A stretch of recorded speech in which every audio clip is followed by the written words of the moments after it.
ரோஜா செடியின் தண்டோட நுனியில் மட்டும்தான் பூ பூக்கும். இதை அதிகரிக்க இந்த இலைகள் இருக்கிற எல்லா இடத்துலையும் தண்டை வளர வைக்க போகிறோம்.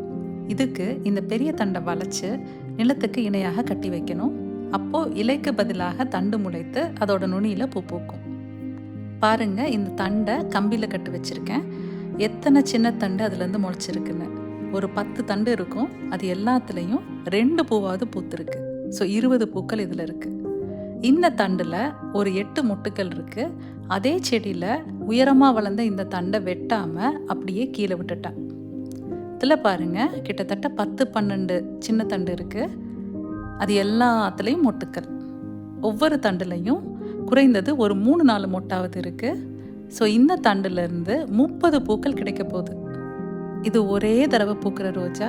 பாருங்கள், மெயின் ஸ்டெம்லேருந்து எத்தனை சின்ன ஸ்டெம் வந்திருக்குன்னு. அது நுனியில் எல்லாத்துலேயும் பூக்கள்.